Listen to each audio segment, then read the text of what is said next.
I fell into the art trap, wasted months of development, and nearly gave up on my project.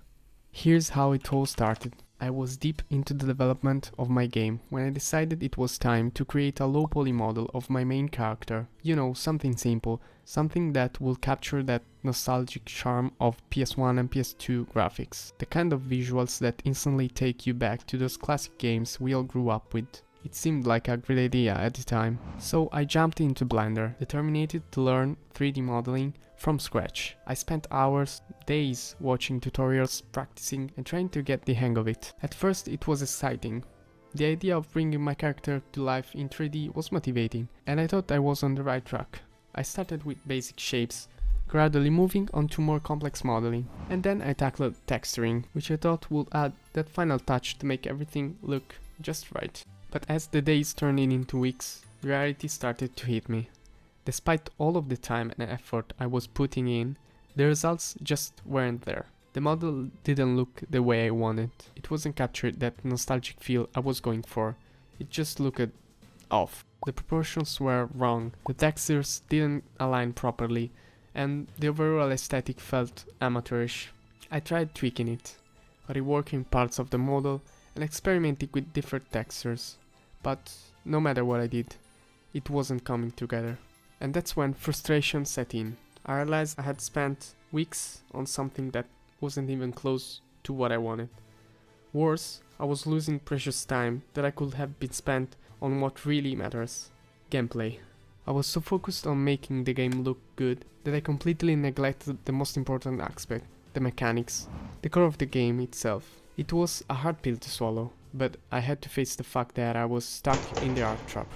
The thing is, I'm not an artist, and probably neither are you. I said probably because maybe you are the next Dali, a 3D modeling expert since the age of 3 and with a master's degree in concept art. But for the rest of us, normal human developers, our strengths lie in coding, designing game mechanics, and crafting an engaging player experience.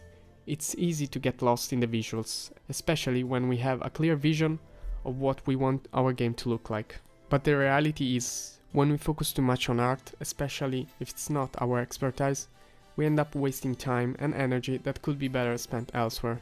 Looking back, I can see that I was trying to do much on my own.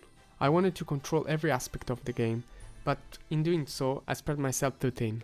The result? A mediocre 3D model, lost motivation, and weeks of development down the drain. It was a tough lesson, but an important one. Know your strengths and play to them. For me, that means focus on development, on building gameplay that's fun, responsive, and engaging. That's what will make my game stand out, not how perfectly I can model a character in Blender.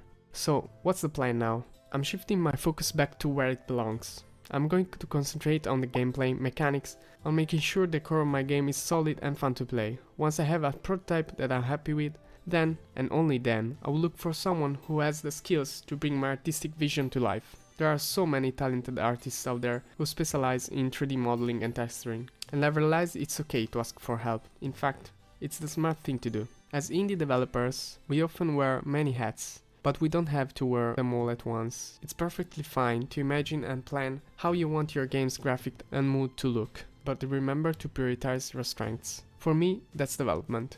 For you, it might be something else, but whatever it is, make sure it's driving your progress forward, not holding you back. In the end, what matters most is that your game is fun, engaging, and something you're proud of. If you are a solo developer and you have faced this issue, let me know how you dealt with it.